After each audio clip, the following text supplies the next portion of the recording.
e vamos elevar os nossos pensamentos ao plano espiritual, tal qual cada um concebe. Senhor, agradecemos mais esse encontro que nos fortalece no nosso cotidiano a permanecer voltados com as intenções no mais alto. Que nós possamos, nesse momento, ter a benevolência de sermos presenteados com o contato do plano espiritual na casa de cada um de nós. Que cada água purificada possa ser aquele remédio que nós tanto pedimos, que nós tanto precisamos. Que essa semana possa ser fortalecida por esses conhecimentos, que a gente possa valorizar cada vez mais os laços estreitos com o plano espiritual. Em especial, nós agradecemos a esse espírito que nessa encarnação é o nosso conselheiro, é aquele que vem junto de nós, que uns chamam de espírito amigo, outros vão chamar de anjos da guarda, mas são espíritos que aceitam essa cruzada de estar conosco nessa encarnação. Que nós possamos seguir adiante, fortalecidos na luz e no amor de Jesus. Que assim seja. Vamos lá, tá todo mundo bem? Graças a Deus. Aperta o cinto aí, hein, Amália?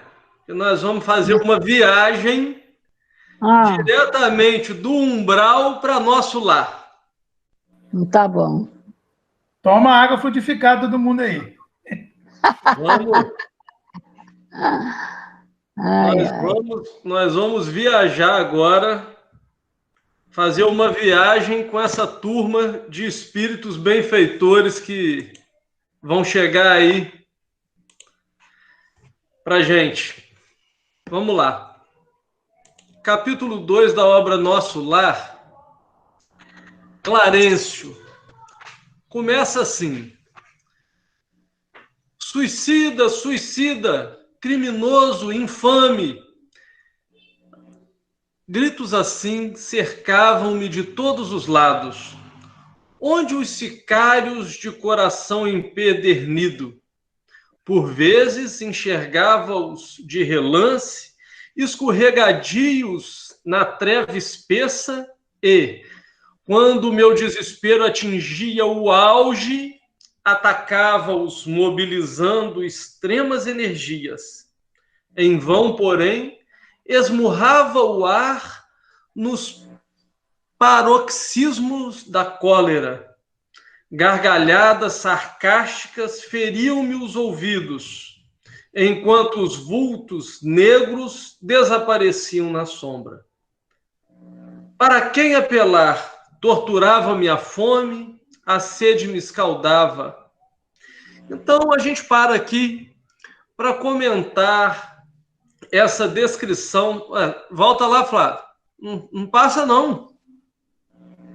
Senão a gente não comenta. Aí, a gente para aqui para comentar o seguinte. A gente veio ali no capítulo 1 falando das zonas inferiores. André Luiz está falando de quê?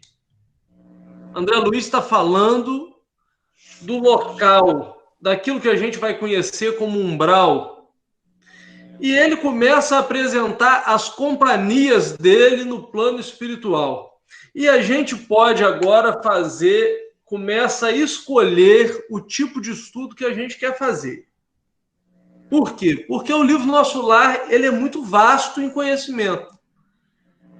E a gente tem que começar a escolher o ponto de vista que a gente quer dar na interpretação da obra.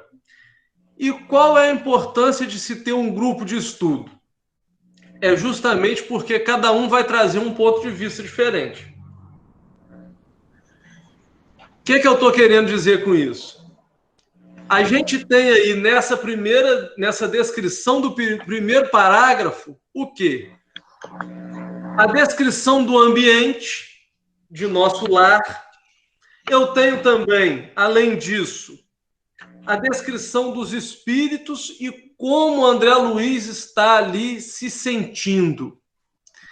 Eu vou procurar me ater nas explanações, vou buscar o objetivo de quê? Como Emmanuel, no prefácio, faz menção ao Evangelho, e o próprio André Luiz vai mostrar esse despertar da alma dele, eu vou tentar colocar sempre como tônica a evolução do espírito no plano espiritual. O melhoramento do André Luiz como ser humano. Porque, na verdade, nós estudamos espiritismo para nos tornarmos seres humanos melhores. Essa é a proposta da doutrina espírita. Que nós sejamos pessoas melhores. Então, mas vamos observar o entorno, observar o que André Luiz mostra para nós. Quando ele mostra ali suicida, a gente percebe o quê? Os espíritos chamando ele de suicida. Mas André Luiz foi suicida? A gente vai perceber que não.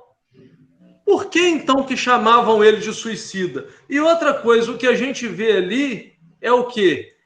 Que quando nós desencarnamos e chegamos no plano espiritual, nós encontramos espíritos que nos atacam e nos acusam. Que espíritos são esses? Muitas vezes, espíritos que eram nossas companhias aqui na Terra. Fala, Amália. Então, o que nós precisamos ter aí, né, tá certo essa questão que você colocou do estado evolutivo, que a gente tem que melhorar, não é? Mas não podemos fugir à questão do estado de consciência. Isso. Porque o umbral, na verdade, ele é o somatório das expressões vibratórias dos espíritos que carregam um estado de consciência pesado, ignorante, materialista, né? Porque a mentalidade dele toda era voltada para isso. Ele não tinha noção de vida espiritual, não é? Então, a questão aí até mesmo do suicida, dele ser chamado de suicida, era algo que ele carregava dentro dele mesmo, assim como que, na verdade, ele não havia cumprido para com ele mesmo, né, a própria vida, que depois vai ser mostrado para ele, porque que ele foi chamado de suicida. E a questão das companhias espirituais, como você também colocou, muito bem colocado, elas só enxergam aquilo que você está mostrando para ela. Então, o estado de consciência dele, né, na ignorância que ele estava, você vê que em nenhum momento ele procurou buscar Deus, buscar oração, né? E aí a gente encontra isso muito num grande número de espíritos que desencarnam sem nenhuma noção de mundo espiritual, de continuidade da vida. Quer dizer, a maioria ainda está perdido nisso. E a presença da doutrina espírita é que está devagarinho trabalhando essas mentes, entendeu? Independente de religião. Então, é por isso que é preciso nós termos essa noção, né, Ai, deixa eu desligar esse telefone aqui. Então, voltando aqui ao nosso... Estão me ouvindo? Sim. Nós temos que pensar muito nessa questão, né, que ele mesmo ficou muito irado, né, quando ele foi chamado de suicida. Só mais adiante, quando ele já tem uma harmonia, né, lá dentro da sua mente, um pouquinho de luz na sua mente, é que ele vai conseguir entender aquele processo. Então, na verdade, nós atraímos esses espíritos. E ele estava ali com uma mentalidade toda materialista, toda ignorante das realidades espirituais, que é o que a gente estuda muito aí nessa questão do campo magnético, né, que é fruto de nós mesmos, na nossa mentalidade, né, esse campo vibratório que a gente gera em torno de nós, que vai somando. Né? O que é umbral? O somatório da condição vibratória de mentes culposas, culpadas, ignorantes e más. Exatamente. Vou seguir aqui, Amália. Ó. Alguém quer comentar mais alguma coisa? Você vê tudo que ele via ali, só um pouquinho, tudo que ele via ali, que eles murravam o ar, né? Eles murravam o ar, ele queria se desvencilhar daquela turba que ele atraía pelo que ele pensava.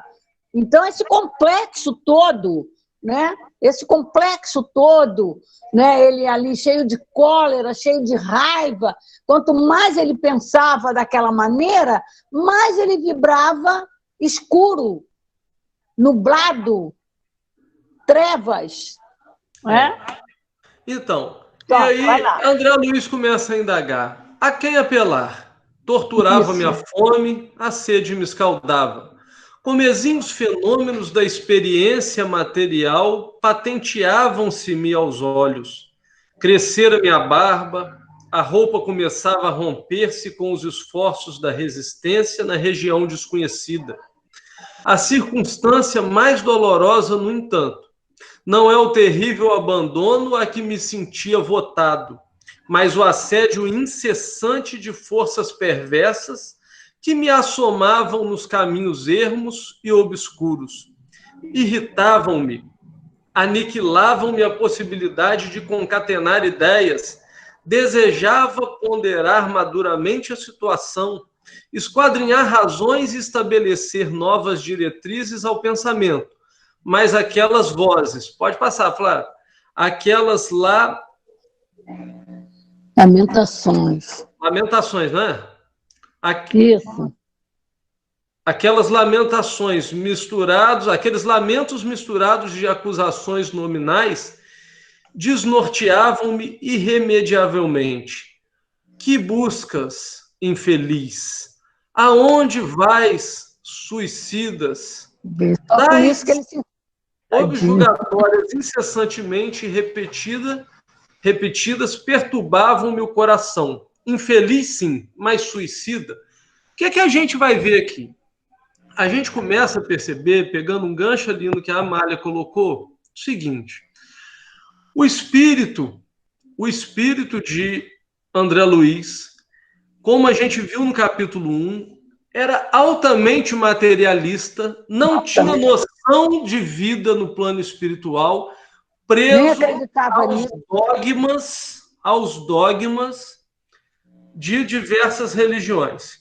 Aí aqui a gente está criticando essa ou aquela religião? Não, não. Nós estamos falando das pessoas que vivem, pensam a religião, mas elas próprias não acreditam naquilo, mas se acomodam e preferem não questionar nada e não buscar nada.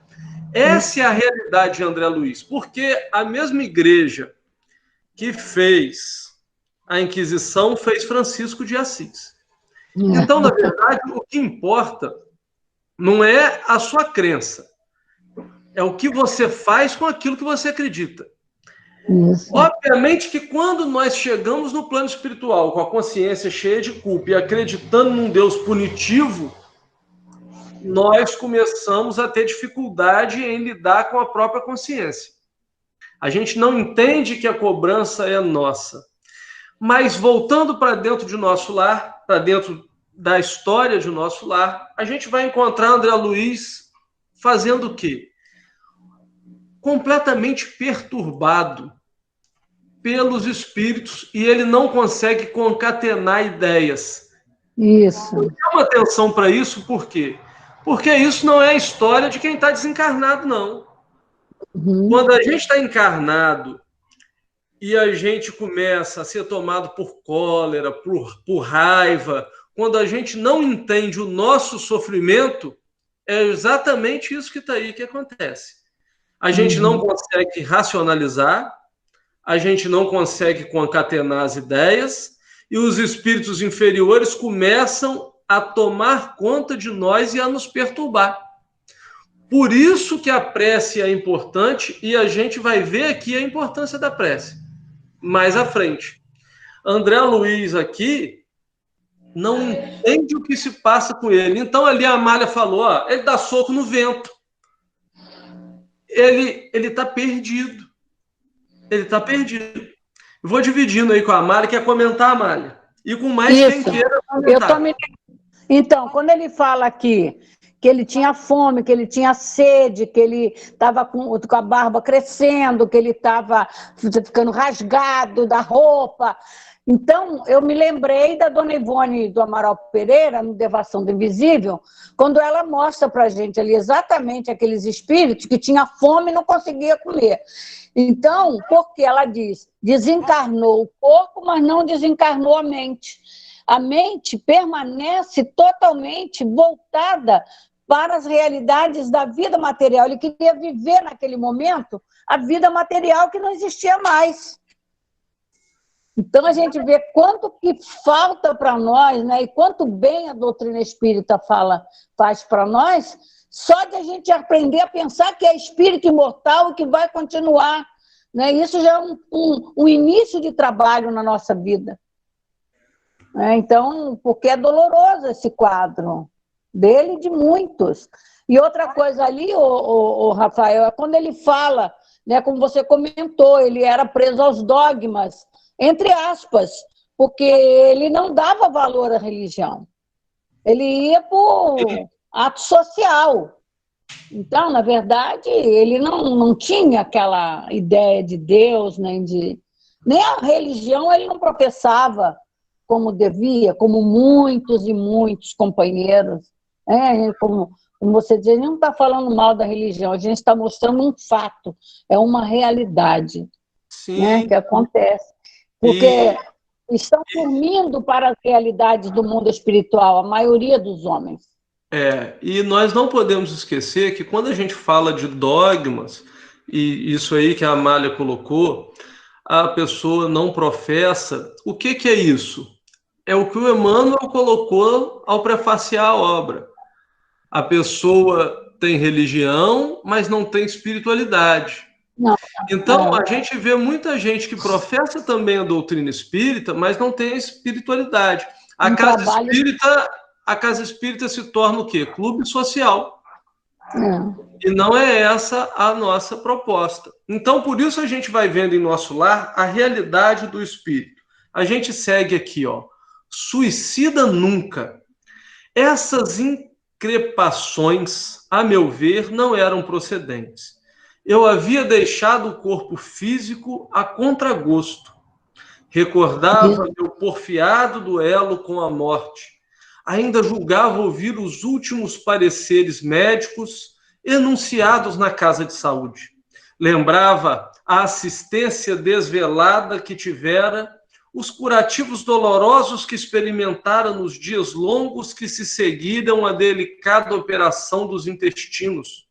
Sentia no curso dessas reminiscências o contato do termômetro, o pique desagradável da agulha de injeções e, por fim, a última cena que precedera o grande sono.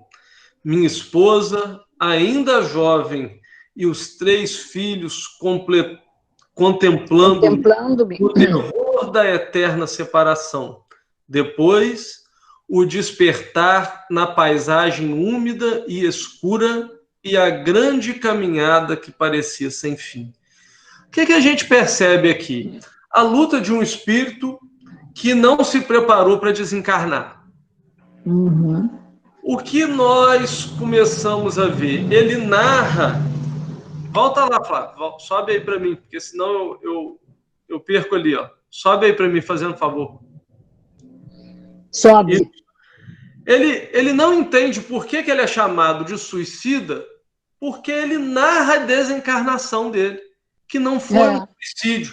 Ele entende que não houve um suicídio. E a gente vai ver depois por que ele é chamado de suicida. Mas, por enquanto, o que mostra para nós? O espírito percebendo a sua desencarnação. A gente precisa entender que a nossa desencarnação não é um ato de repente. É um processo. E esse processo é de acordo com a nossa evolução. Evolução moral e a nossa evolução de conhecimento, de como que a gente entende a desencarnação. Então, Rafael, veja ali, ele, nesse momento, quando ele diz assim, como suicida? Como suicida se eu passei por isso, por aquilo, por eu sofrer isso, sofrer ali? Inclusive, ele falava ali, buscando a teoria médica que ele possuía. Ele era médico, entendeu? Então, ele procurava dar resposta àquilo que ele estava sentindo pelo que ele conhecia como médico da Terra, né? Sem jamais ter imaginado ou sentido que ele fosse passar por essa situação, né? Esse despertar para essa realidade, como você falou, e é verdade, ninguém se prepara para ela. Todos nós sabemos que vamos desencarnar, todos nós. Esse é um fato que ninguém escapa, mas ninguém procura, mesmo nós espíritas, né? Como que a gente ainda vive aflição, né? Por situações, principalmente quando nós, ou quando um parente, quanto mais chegado o parente, agora com essa história da Covid mesmo, né? Pode acontecer com todo mundo, mas não acontece com alguém mais próximo. Quando começa a acontecer com alguém próximo de nós, olha a aflição que a gente entra. Olha a aflição. Olha a falta de nós pensarmos que aquela criatura é um espírito, que aquele é um processo, como você está falando aí, né? E até mesmo como a gente vai ajudar aquele espírito, que a gente fica só desejando que ele permaneça no corpo. Não é que a gente vai desejar que a pessoa desencarne, mas nós temos que também pensar que é um espírito imortal, que ele não vai acabar, que ele não vai morrer, e que ele está dentro de um processo de leis divinas. Ninguém muda isso. Mas espíritas, eu fico observando aí os comentários, né? De fulano, ai meu Deus, é fulano, aconteceu com Beltrano, né? Então, assim, a gente precisa aprender a modificar essa mentalidade, né? Porque não cabe mais hoje, nós, principalmente espíritas, passar pelo processo que André Luiz passou. Lembrem da ignorância dele com relação a esta situação.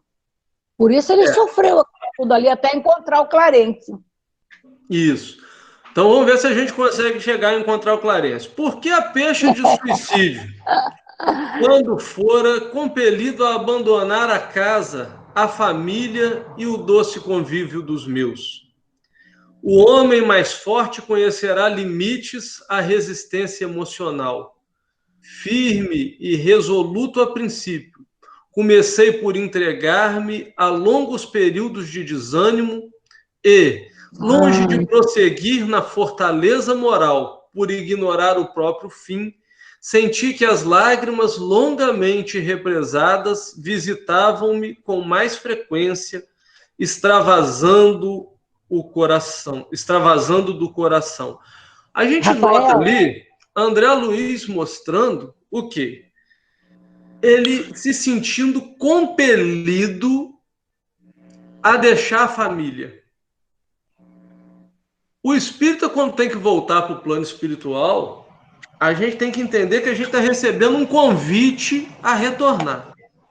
Quando a gente está preso à materialidade, quando a gente está preso ao pensamento materialista, a gente é compelido a deixar o corpo físico, compelido a deixar a família. Por quê? Porque a gente entende que está deixando A gente pensa que aquilo ali é o fim. A gente pensa que está deixando para sempre. Quando, na verdade, não estamos. E outra coisa que a gente percebe, a gente começa a perceber ali o quê? O homem mais forte conhecerá limites à sua resistência emocional. Por quê? Porque André Luiz aqui entende força não no sentido moral, não no sentido de espírito forte, mas de homem forte, de carne forte, de força muscular, de falando de força física ainda, né? força do intelecto. Mas até o cansaço. A força no plano espiritual não é essa. E o que acontece? O homem forte vai conhecer o limite da sua resistência emocional. A pessoa entra no plano espiritual e aí bate o desânimo. E isso não é só coisa de plano espiritual. Isso é o seguinte: todas as vezes que nós temos que lidar com os nossos limites, ao invés da gente buscar aumentar o limite, a gente desanima. Verdade. Por que isso? Porque nos falta a sabedoria de pedir a Deus para aumentar a nossa capacidade de amar. De pedir a Deus aumentar a nossa capacidade de compreensão da vida. De resignação diante daquilo que a gente não pode mudar. Nos falta essa sabedoria. Mas quando a gente se vê diante do limite, quantas vezes a gente fala assim: eu não tenho mais força, eu não tenho mais energia. Mas qual o seu limite? O seu limite físico é um, porque o espírito está preso ao corpo enquanto está encarnado. Mas e o seu limite emocional para lidar com a situação? Porque a gente sabe que quem domina o corpo é o espírito. E é a vontade do espírito que muitas vezes desgasta o corpo. Por exemplo, nós perdemos fluido vital quando começamos a ter pensamentos de desânimo, de desgaste. E aí, o que acontece? Esse pensamento que a gente não tem limite, que eu estou exaurido, eu não tenho mais força, faz o quê? Faz com que a gente perca fluido vital e, com isso, a gente começa, aí sim, ao corpo físico, a sentir mais, a ter mais cansaço. Não quero dizer que quem está orando não cansa. Eu quero dizer que nós precisamos, sim, podemos ter cansaço, porque faz parte do corpo físico, mas não ter desânimo. Jesus disse: tende o bom ânimo, eu venci o mundo. Bom ânimo não significa nada atrelado a corpo físico. Bom ânimo está no espírito. Tanto que André Luiz está desencarnado e está desanimado. André Luiz não tem corpo físico, ele tem desânimo. E por isso que ele se sente cansado. Por causa do desânimo. Porque então, a gente precisa entender que o nosso espírito, nosso espírito, influencia demais naquilo que a gente sente, em como que a gente sente. Fala, Amália. Fala mais. Amália, vê se mais alguém quer falar aí. Pergunta aí. Pois é, o pessoal não fala, eu falo. A Simone Marquito. Tem que falar. A Simone Marquito é especialista em nosso lar. Então, vamos lá falar, Aqui, deixa eu só colocar, Simone, para você uma coisa assim. Ele lutava buscando energia física contra uma verdade, uma realidade. Então, é como bater, dar murro em faca, em ponta de faca. Então, ele precisou chegar ao cansaço para ele pensar: meu Deus, será que tem alguém que pode me ajudar? Precisou chegar ao cansaço para ele chegar nesse desânimo aí que o Rafael falou. Fala aí, querida. Rafael, tô brincando, menina. Eu só entendo o meu profundo conhecimento do nosso lar está na parte do umbral. Olha lá. É complicado, né? Mesmo a gente com essa consciência, com esse saber, né? Nosso, eu não sei se a gente está isento de ter que lidar com essas emoções, né? De ter que passar pelo humor. Mas, de qualquer forma, eu acho que o André Luiz, ele retrata muito essa nossa percepção. Ainda que André Luiz não tenha sido um suicida da maneira contemporânea que a gente fala, né? Mas ele, assim como nós, ele criou um desgaste no organismo dele que depois foi chamado a ser resolvido, né? A doença que ele desenvolveu foi uma doença de exageros, né? Foi a doença que a gente também comete e que precisa repensar esse nosso posicionamento, né? Como que a gente convive com processos materiais, até porque a gente tem que, pelo menos depois de uma certa idade, né, igual a minha, a gente tem que começar a trabalhar esse desprendimento, né? Seja da alimentação, seja de bens materiais, a gente começa a trabalhar... desapego. Hã? Trabalhar o desapego. Trabalhar o desapego é necessário, né? Senão a gente vai acabar se vendo aí numa situação complexa, né? Mas eu acho o André Luiz muito retrato caricato de todos nós, assim. Com certeza. Né? A gente tem grande chance aí de ainda com essa consciência, mas ainda ter que experimentar algumas coisas que a gente vem criando para o nosso organismo, né? Muito bem. Então vamos lá. A quem recorrer? Por maior que fosse a cultura intelectual trazida do mundo, não poderia alterar agora a realidade da vida. Meus conhecimentos ante o infinito semelhavam-se a pequenas bolhas de sabão,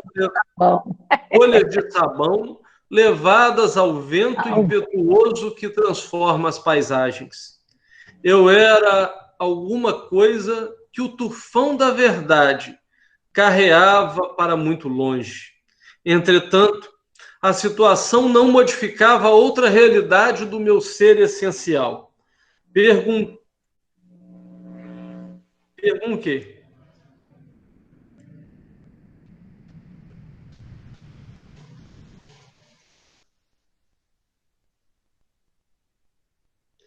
Perguntando a mim mesmo se não enlouquecera, encontrava a consciência vigilante, esclarecendo-me que continuava a ser eu mesmo, com o sentimento e a cultura colhidos na experiência material. Persistiam as necessidades fisiológicas sem modificação. Castigava-me a fome, todas as fibras, e, nada obstante, o abatimento progressivo não me fazia cair definitivamente em absoluta exaustão. De quando em quando, deparavam-se-me verduras que me pareciam agrestes em torno de humildes filetes d'água que me atirava sequioso. Enfim, antes da gente falar disso aí, sobe aí, Flávio.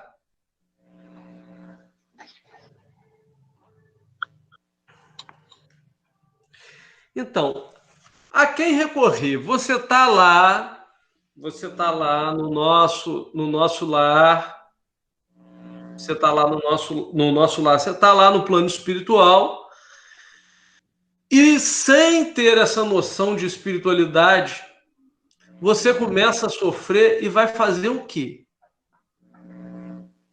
Isso daí é a pessoa que não tem fé. Isso daí não é um problema de quem está no plano espiritual. Isso daí é um problema de fé. O Chico costumava dizer o seguinte, que de todos os infortúnios que a alma pode passar, o pior deles é ser privado da fé. Justamente por causa disso.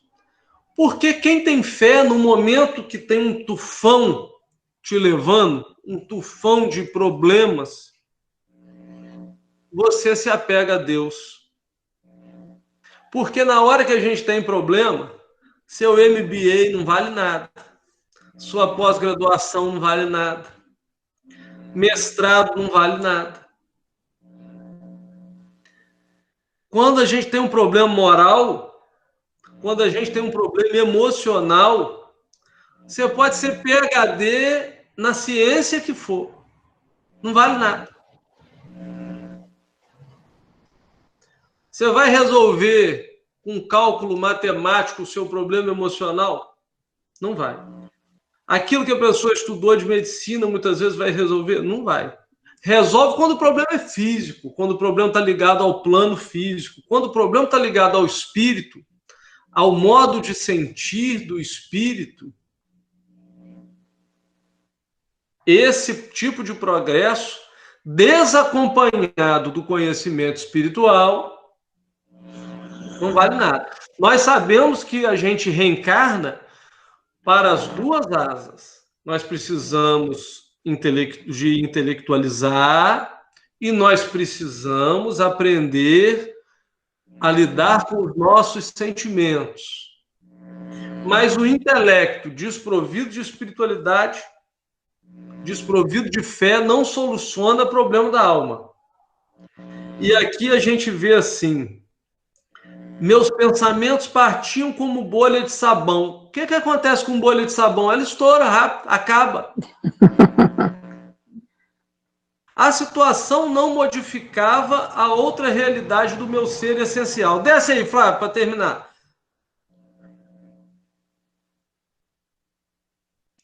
Perguntando a mim mesmo se não enlouquecera. Olha só, muitas vezes a loucura nada mais é do que um sistema de fuga.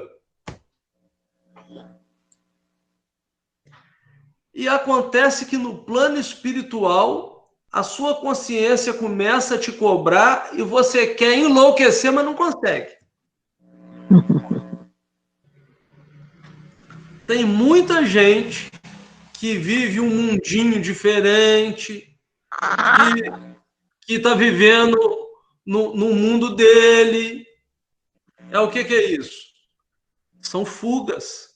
A loucura, muitas vezes, ela vem como forma da pessoa fugir de uma realidade que ela não quer enfrentar.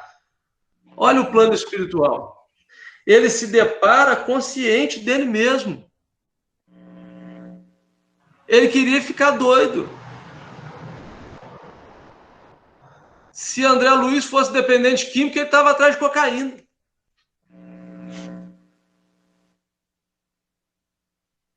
Mas não tem como. Muitos espíritos, por conta dessa situação que a gente está vendo aí, André Luiz passando, vem vampirizar a gente aqui, ó. Porque são dependentes químicos, eles querem de novo ter aquela sensação da matéria por causa desse sofrimento aí. Porque encarar a própria consciência, a própria realidade, é difícil. Então a gente não tem que ficar esperando para encarar a nossa realidade do lado de lá. Nós temos que começar a encarar a nossa realidade, quem nós somos, como nós somos, quais são as nossas imperfeições, o que é que a gente precisa fazer para se modificar, tentar modificar. Não significa que a gente vai conseguir modificar tudo, mas a gente já precisa começar esse processo aqui.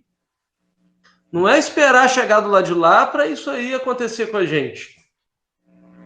Porque do lado de lá, você quer fugir, vai fugir para onde? Nós ficamos presos à própria consciência. E aí ele começa a voltar a falar de novo. Olha quantas vezes ele já falou das necessidades fisiológicas dele. Espírito materialista.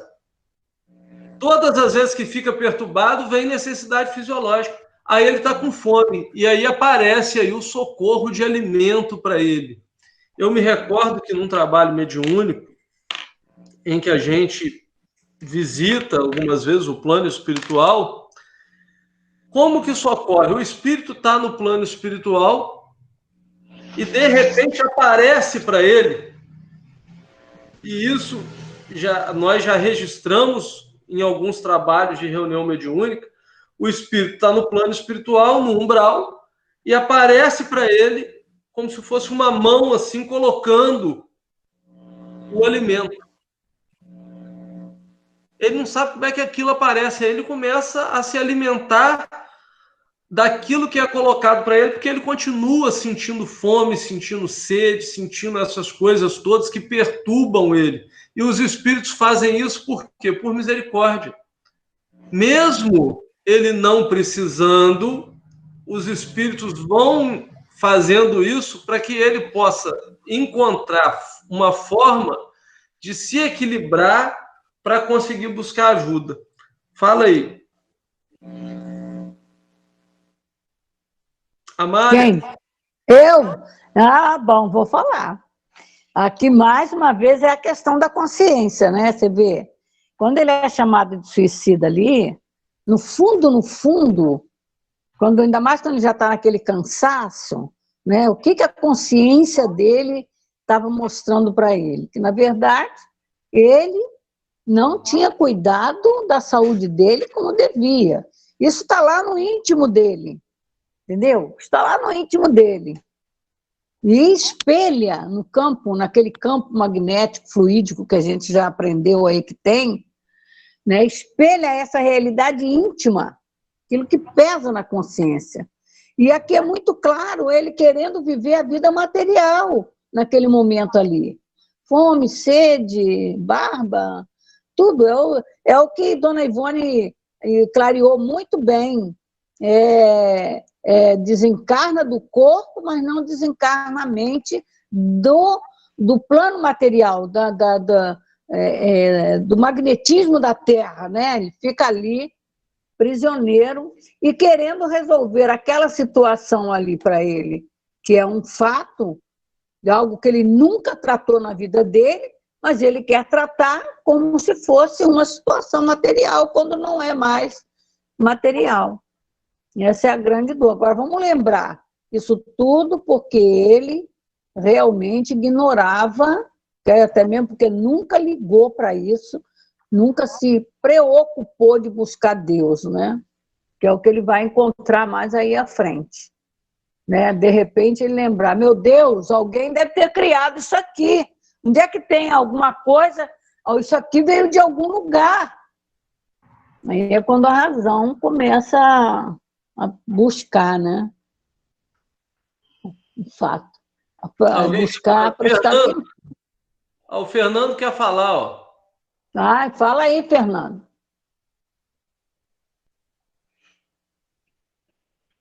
Não, hoje eu tô quietinho. Pode falar vocês. Não, assim não vale. A gente está em grupo. Em grupo todos têm que participar. A Rosinha... A melhor coisa que tem é a gente participar. A Rosinha, a Rosa, André, a Zezé. Tem bastante gente com conhecimento aí para falar, ó. Então, vou fazer um comentário simples aqui. Diante das dificuldades, a gente tem que favorecer as boas escolhas. Por exemplo, a gente tem uma enxurrada hoje na música sertaneja que fala muito assim. Fala muito o quê?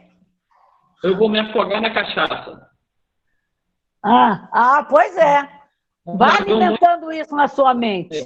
É um jargão muito conhecido. Então, assim, a gente experimentar outras opções do tipo esporte, atividade de caridade, casa espírita, se ocupar de alguma outra maneira para não dar espaço a essas coisas do mundo. E aí é um grande exercício para todos nós. É o Fernando que está falando? Sim. Ô, Fernando, basta você pensar assim, não é verdade. Não é verdade. Sim. A cachaça, que mergulhar na cachaça, isso é um mal. Não precisa nem você pensar na religião, nem espiritualidade, não. Porque todos nós, através da ciência, já sabemos o mal que a cachaça faz. Por que a gente mergulha nela? Entendeu? Eu só estou citando um exemplo. Alimenta, não, eu sei, é o exemplo.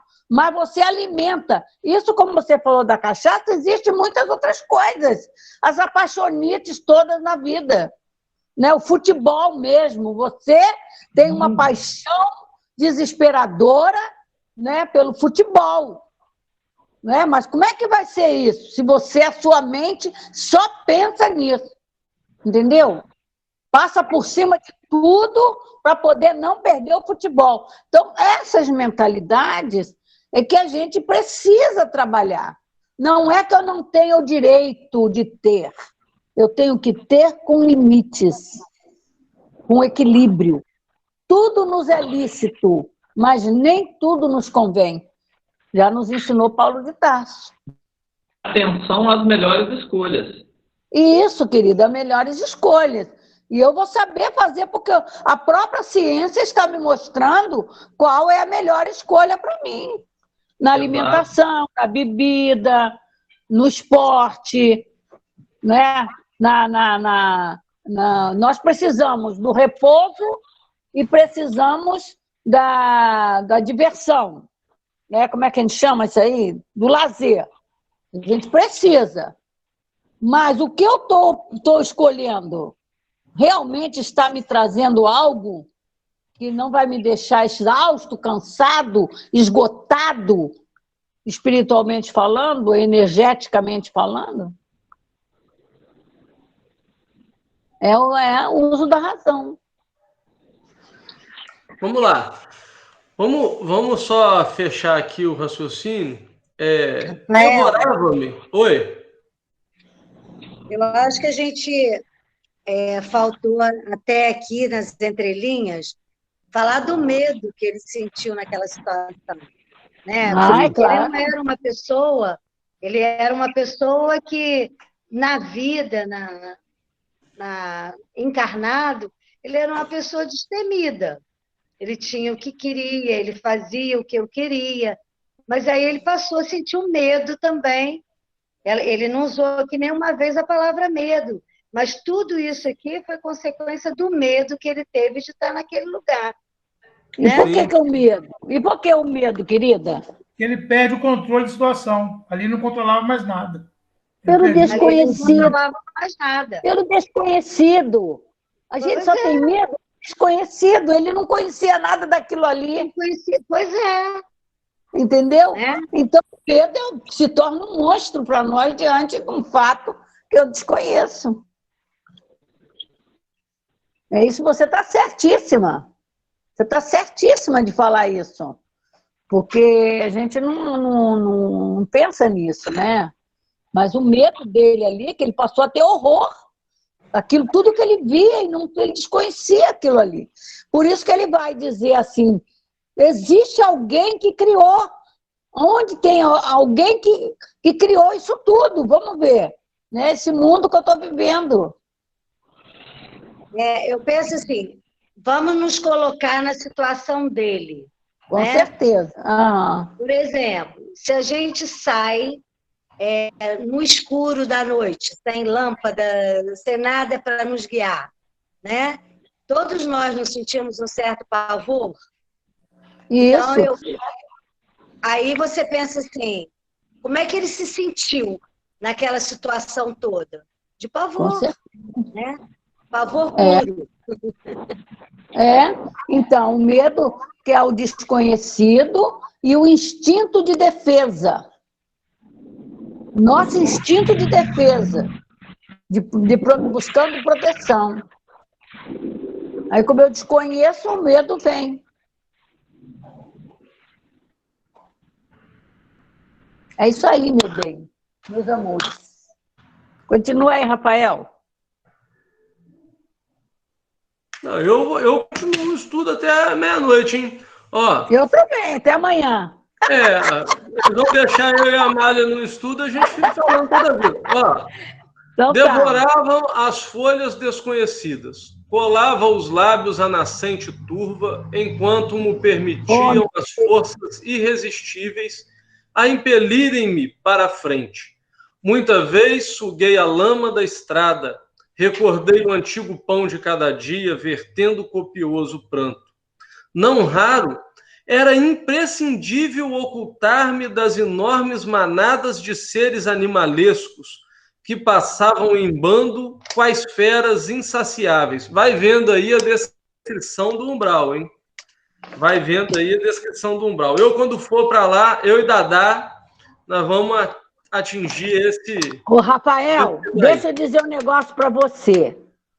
Nós, hoje, espírita que nos dizemos, se a gente pensar que vai para umbral, nós estamos dando as costas para os nossos guias, hein? Com certeza. Que estão lutando por nós. Com certeza.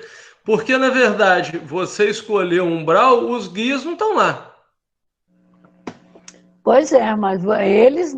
Assim, não estão lá. Eles podem ir para socorrer, mas estou falando assim, a gente querer ficar nessa situação, a gente sendo espírita, realmente dar as costas para os espíritos que... Dar as costas para o guia. Que passaram a encarnação toda falando com a gente o que a gente tinha que fazer. Botaram a gente espírita. Botaram a gente para conhecer a doutrina espírita. Pois é.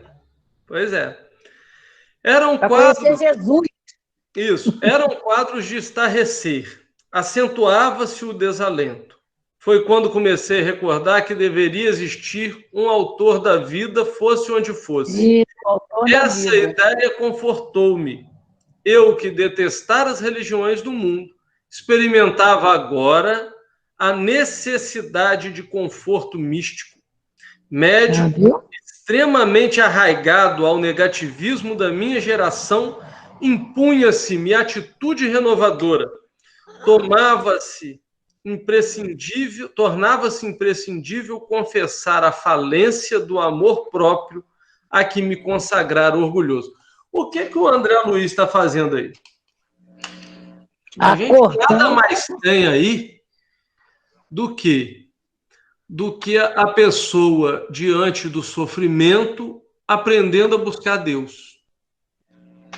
Porque muitas vezes é a dor um instrumento utilizado pela divindade para a gente conhecer Deus. A gente tem, infelizmente, ainda essa mania. A gente ora com muito mais afinco, com muito mais fé, quando a coisa aperta, quando a coisa fica difícil. E por que isso? Porque nós, do eu, a gente resolve que vai mudar. Só que no plano espiritual é o seguinte, ou você muda, ou você muda. E aqui a gente fala que vai mudar, pensa que está fazendo aquela tapeação com Deus, aquela troca, e não muda nada. E aí a gente pensa que enganou Deus. Deus nos conhece. Deus está dentro de nós. O que acontece aqui com o André Luiz? Ele começa a ver um monte de fera passando, ele começa a ver isso tudo, ele começa a pensar assim, gente, isso aqui é o quê? Eu preciso buscar algo que esteja acima disso. Ele já estava percebendo que o diploma dele de médico não resolvia. O que resolvia? A condição de espírito que pretende se renovar, manter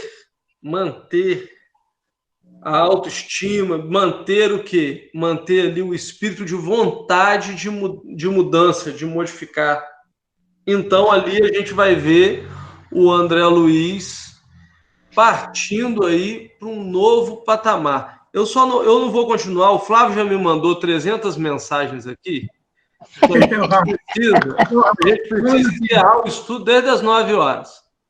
Continua para a semana que vem, ué. Essa parte que ele começou agora aí, esse início dessa passagem, é o que tem muito no Evangelho, inclusive na mensagem lindíssima de Emmanuel. Ele começou a cair em si. Tem lá o filho pródigo, né? Cair. Isso aí. No fim do poço. Ele começou a cair em si, para começar agora a dar a viravolta. esse trecho aí. Muito bom. Ô, Rafa, só fiquei com uma dúvida. Botei aqui no chat, os seres animalísticos existem no umbral ou são frutos da consciência dele? Frutos da consciência. Fruto da consciência, não só dele. Ele e de outros. De todos os espíritos São estão lá. Criações mentais. Ah, tá. Então não tem animal que vai para o umbral, não, né? Olha, pensamento Ali não é animal, são monstros, Paulo. Pensamento e vontade. Acho que é Ernesto Sano, pensamento e vontade, que fala como que são as criações mentais, criando até animais. Rafa, obrigada. Vontade, tá? E tem outras obras de Ernesto Bozano, Gabriel Delane, ajuda muita gente a entender isso aí. Forças ideoplásticas da mente. Isso, força ideoplástica. Rafa. Oi? Vamos encerrar aqui antes dele encontrar a Clarence. Encontrar o Clarence. Semana que vem vai ter Clarence. Tem que encerrar. Pois é. Pode encerrar aí. Boa noite a todos aí.